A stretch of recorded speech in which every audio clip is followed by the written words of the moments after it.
السلام عليكم. أهلا بكم أهل العراق. إن شاء الله تبقوا بخير وفي أمان في الأوضاع اللي احنا فيها، الكورونا فيروس بانديميك.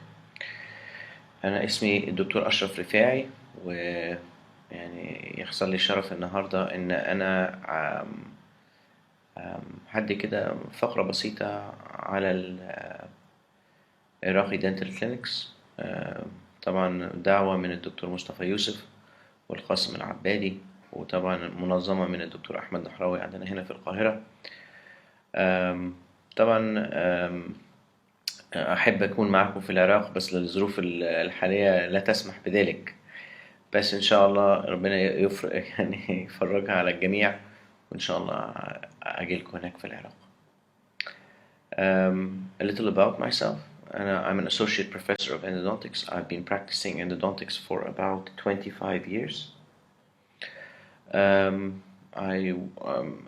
بشتغل في كلية طب أسنان جامعة الأزهر، قسم علاج جذور. I'm a former head of department, الحمدالله. And the screen in front of you right now has all my contact information, my emails, my blog, and you can scan the QR codes to join my personal page or my formal page. Okay, the topic for today is how to deal with instrument separation. And we need to define the difference between instrument separation and fracture. Fracture فعل فاعل. Separation, it just happened. مبني للمجهول. So when you come to inform your patient about a fracture, you should always say the instrument separated, مش it was fractured. And my experience as an endodontist, I generally get a lot of referrals of instrument fracture.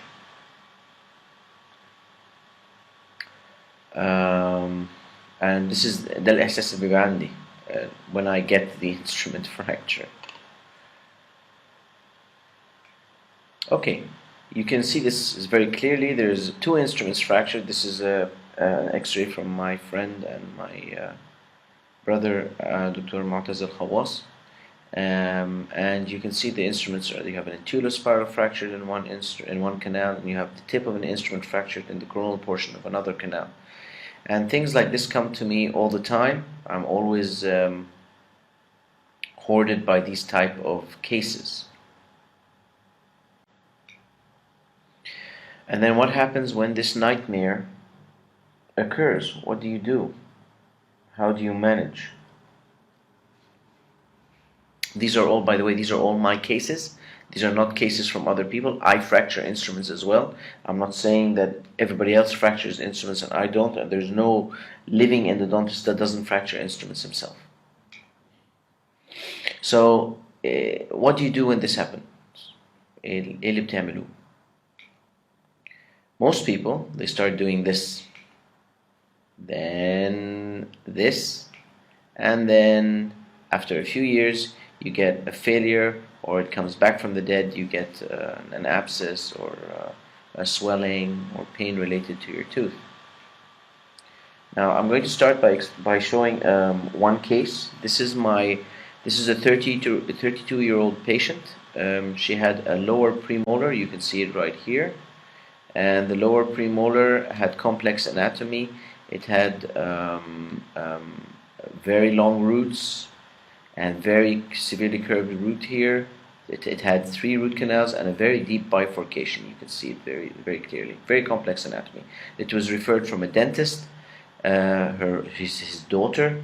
So I was trying to be very careful when I was dealing with this case. And obviously you can see here. What do you see here? This is another instrument fracture, not mine, but the dentist previously he did an instrument fracture on that canal, but he filled over it. Okay, so this is a CVCT view. You can see that there are 3 canals very clearly, and very clear exit of the canal. There you have a very big lesion. So you've got a very clear view on the axial view of its anatomy. While you look at the sagittal view, you can see the depth of the bifurcation right here, and you can see the lesion opening to the distal of the root. And yep, very clearly there. While if we look at the coronal view, you can see that the root is very much very close to the mental foramen. There you can see one of the roots is actually inside, very in proximity to the mental foramen. Yeah. So I had to be very careful because I didn't want to overextend anything. Plus, surgery was out of the question. Alright, so I did the normal, I did length determination, I determined where my apical foramen were, I started doing my glide path, and all of a sudden, fracture. That was this SC2 instrument from the old Revo system. And usually when this happens, everybody begins to panic. So the best solution in this situation is to do the canals you can do, and then start dealing with the instrument fracture later. So that's what I did. I obturated the other two canals, and I started doing my final canal. Here I had a bypass attempt. I was lucky, I bypassed, and this is the situation immediately post-operative. You can see here that this, you think this is actually a root. The exit of the canals are to the distal, and you'll see that in the post-operative x-ray with the healing, because all of the lesion is on the distal surface of the root and not at the tip. And you can see this is immediately post-operative. You can see the lesion here, and here after 2 years the apical area is no longer inflated. There's a continuous lamina dura, but you can see there's a slight widening of the periodontal membrane space at the exits of the canals, but definitely an improvement from the pre and the post-operative. Very clearly you can see here a very large lesion, and here nearly normal. This restorative work was done away from my clinic. I don't know what happened here. I think somebody perforated while creating post space, but this patient came to me 2 years later. Okay, so what are the possibilities if this happens? You have trilate removal, محاولة انك تشيل الفايل من مكانه, bypass, تعدي من جنبيه, apical surgery, جراحة, تشيل ذروة الجذر, and to obturate over it, أو تردم عليها وتحشي عليها. So the question is here, why not to obturate over it? And this is very important because a lot of dentists believe that this is an option. A lot of them have been taught this at their primary dental education, during their primary dental education, and this has to be changed a little bit because we have to understand that the problem is bacteriological in nature. We measure bacteria in the microns, 1 micron, 2 microns, and if we look at the canal diameters and sizes and spaces, for instance, a size number 8 file is equal to 800 microns, while a size number 40 file is equal to 4,000 microns. So you can imagine the amount of bacteria that can be in this 800 microns, not to mention that the canal tapers, there's irregularities in the canals, there's dentinal tubules, there are isthmuses, fins, irregular spaces which cannot be touched with our instruments. And this has been proven time and time again, just like the O.V. Peters study. So argument number 1 that we were taught at university was instruments separate at the apex, so they are as if they were obturation. The argument number 2 is the instruments separate after canal preparation, so I'm sure that I've cleaned the canal, so it doesn't make a difference. These are the 2 arguments. So for instance, this is an instrument which I fractured, and you can see this instrument is fractured within the canal, and what do you see over here? Space. These instruments are not solid and they're not compactable. So these flutes have the possibility of harboring bacteria, this flute space. As again, you can see from this slide that the instruments themselves are irregular in shape and they contain spaces around them. The canals themselves are not rounded. The canals themselves can contain irregularities. You can see over here there is irregularity, even though the canal, the round area represents a file, but there is still space around these cross sections.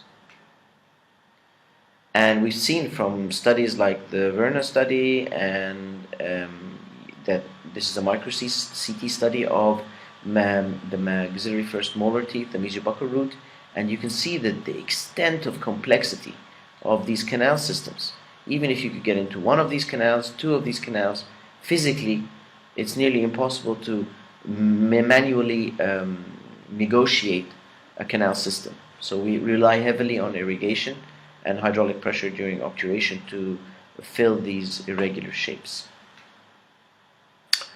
Even again, these are studies from 2018, 2016, relatively old studies.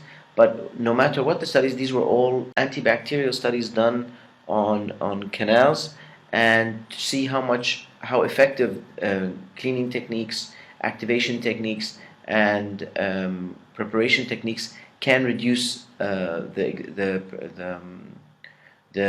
amount of bacteria within the canal systems. And none of these papers reported a complete sterilization of the systems. Yes, a reduction, but complete sterilization is nearly impossible. So there is always going to be an amount of remnant bacteria within the canal systems, which we try to keep under control by obturation and prevention of this bacteria pushing itself into the apical area again. So which one should you choose? Obviously, obturating over it isn't an option, so you're left with trilate removal, bypass, and apical surgery. The bypassing is definitely the treatment of choice. Whenever I have a chance, كل ما يبقى عندي اختيار ما بين إن أنا أشيل الفاين أو أعمل بايباس، أنا بختار البايباس. I know that the emotional decision, الرد العاطفي, is that you want to get that out of the X-ray. You don't want to see that anymore. You want that file outside, and you don't want it in because you feel that it will affect your image of your post-operative. It's some sort of ihana or insult to you to leave it in the canal, even if you bypass it. So as a start, I would suggest doing a bypass, and that is what is in your patient's best interest. So why? First of all, bypass is less traumatic. Any removal system, any removal technique involves removal of dentin and damaging of the root canal system. It's less expensive. You don't have to buy specialty equipment. You use minimal technology. Basically, you use files. And sometimes, if you're lucky, the instrument pops out without any effort and with the need for expensive equipment. So how is it done? I know there are a lot of people who say we have a protocol, and there are protocols, and basically it's very simple. You use small files, minimal force, and a lot of patience. This is what it takes, because there's a misunderstanding that when you're bypassing, you are actually forcing a new canal to be created. The steps of bypass is very simple. You try to find space between the instrument and the canal walls, and once you've found some space, you begin to inch forward, hopefully finding your way within the flutes or within any space between the instrument and the dentin until you bypass the instrument. Once you've done that, you enlarge the canal to larger sizes and create a bypassed canal or a bypass canal next to the instrument. This is what it takes. It takes a lot of patience and effort. Sometimes it works, sometimes it doesn't. So here you can see, this is an instrument I fractured. I fractured it beyond the curve, so it wasn't visible in my microscope. I started doing the sequence of bypass. I came from the internal surface. I always come from the inside of the curve because the instrument has a tendency to open up. If it opens up against a metal object, no problem. But if it opens up against dentin, you can start ledging and perforating. And this is the final where I bypassed and obturated to the apex. So the order of things here would be bypass first, if you have the option for bypass. Then if bypass doesn't work, then you try at removal if it's possible. And then finally, when all things fail, apical surgery is what we need to do. So the question is here, when do we choose instrument removal? Obviously, when bypass doesn't work, that's the first criteria. The second one would be when you have the proper technology. You need all this equipment. You definitely need a microscope, and you need ultrasonic instruments, and you may need specialty removal equipment. So if you don't have this technology, there's no way for you to remove the instrument. When you have the operator experience, when I first started removing instruments, I started removing simple instruments, coronally fractured in the middle area, and then when I became a little more experienced, I started moving towards the apical. So you need a little bit of experience with regards to more consistently removing these instruments. When the instrument is ahead of the curve, لما يبقى مكسور في المنطقة اللي انت شايفها جوه الكنال، طبعا ده يشترط ان يبقى فيه microscope او at least loops to a certain extent. So in a case like this, on the left you can see I can see the instrument, so it would be easy to remove, and this is the case I showed before. When I look into the canal, I cannot see the instrument, I can only see dentin. So if you can't see the instrument and approach the instrument directly, it's going to be very hard, nearly impossible for you to remove it.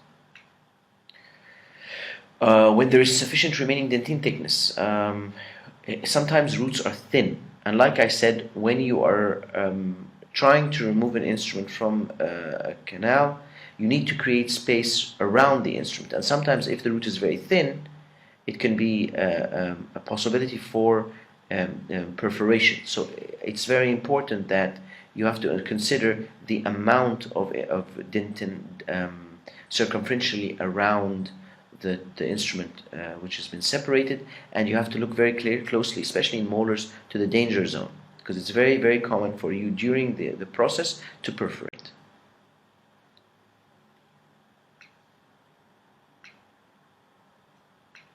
There you go. You can see the difference in the diameter of the roots from coronal to middle to apical. Alright, so what influences the success of my ability, or my ability to either remove or not remove instruments? Number one, the position of separation. The more coronal the instrument, the easier it is to remove. The further you move apically, the more difficult it is to remove. Although there has been some research, which has shown that the success over time over apically fractured instruments is a little higher if the instruments haven't been removed, but still failure rate increases. The size and length of the instrument, whether it's large, long instruments, as we've seen, if you've seen some research by Toriuchi, usually need to be removed with removal devices. Smaller, thinner instruments can be removed easily with ultrasonics, and then when compared to larger, longer instruments. The original cross-section of the canals, when you look at the canals themselves, if these cross-sections are oval, irregular, there is space around the instrument which allows for possibility of bypass, as well as it becomes easier to remove because the instruments may not be as bound. The more bound the instrument, the more difficult it is to remove. The less bound the instrument, the easier it is to remove. Also, the cross-section of the instruments, comparing instrument design. If you have a thick cross-section, there isn't much space around it. Also, these thick cross-sections can bind more to dentin, so they're more attached to the dentin, making it much harder for them to be loosened. While if you look at the different flute designs, if you have a design of the flutes which are tightly wound, the number of flutes in contact with the dentin will increase, and the amount of space around the file will decrease. If you look at the more recent rotary instruments, most of them have very wide flutes because of the wider pitch and helical angles, narrower helical angles, and because of that, it's a little easier to bypass, and sometimes they're not as bound to the apical, to the dentin as other instruments. And the material of manufacture, in my opinion, stainless steel instruments are easier to remove than nickel titanium, because when you apply ultrasonic energy to stainless steel, they don't absorb them as much as nickel titanium. Nickel titanium absorbs ultrasonic instruments, and they begin to fracture into pieces. So for me, stainless steel instruments are a little easier, Also because most of the rotary systems made out of nickel titanium have a larger taper, so they're more engaged in dentin compared to ISO standardized stainless steel instruments. Also, another factor that affects the ability to remove is this instrument bound or unbound. هل الانسترومنت معشق جوه الدنتين قوي ولا it's slightly broken. If instruments fracture by cyclic fatigue, they're usually less bound and they're easier to bypass and remove. If the instruments are fractured due to torsional fatigue, that means that the doctor forces the instrument into the canal with resistance, and then it fractures in contact with dentin. These instruments are much more difficult to remove when compared to unbound instruments. So this is, for instance, a case which I had done. This patient was referred after the dentist tried to remove the instrument. Now, if you look very closely here, I'm going to magnify. You can see that the instrument looks like there is space around it. So it should be easy to come out. This is probably an H file. You can recognize the shape of the file from how big it is. It was a very large file, I think maybe a size 45. And the instrument was fractured and it looked really loose. I tried to bypass and I couldn't bypass at all. The previous doctor tried to create space using a tapered stone. You can see even the shape of the tapered stone here. It's very clear. And here, after removal, I could not bypass, so in this case I removed. But I just wanted to show you that the process of removal will result in serious damage to the root structure, sometimes irreversible damage to the point where the instrument, the tooth is no longer restorable. And if this happens, then it's بالبلدي عندنا بالمصري ضحيت بالأم والجنين عشان العملية تنجح. You're going to sacrifice the tooth to do the instrument removal. Maybe another option would have been better in a case like this. With regards to success and failure, this research also is about maybe it's old. It's from 1999 to 2014. But generally, there has been well-established documentation over the success and failure of removal compared to bypass. Bypass has a higher success rate of the cases you choose to bypass, nearly in the range of 48 to 54%. There is a research at 84%, but my clinical experience tells me I don't bypass 84% of my cases. While instrument removal, or the percentage of success of the cases you choose for instrument removal and retrieval, then you have a range of about 30%, so maybe about 3 out of every 10 cases you will be able to remove. The other ones you will not be so successful. So how is it done? There are many techniques, but generally they're broken down into 3 different techniques. You can have grasping instruments to pull out the instruments that are fractured in the coronal area, very similar to the Gates Gleiden drill. When it fractures in the coronal area, you use tweezers or hemostat and just pull it out. You can use ultrasonic instruments, or you can use microtubes and loop systems, which are specifically designed systems for removal of separated instruments. So this is a video with an example of a coronal fracture. You can see that I'm trying to create space around the instrument. And it takes time, you need to create space, and obviously you can imagine if I was doing this same procedure in the middle or the apical third, there would be possibility that this the perforation occurs around within the root system. And there you can see the instrument coming out.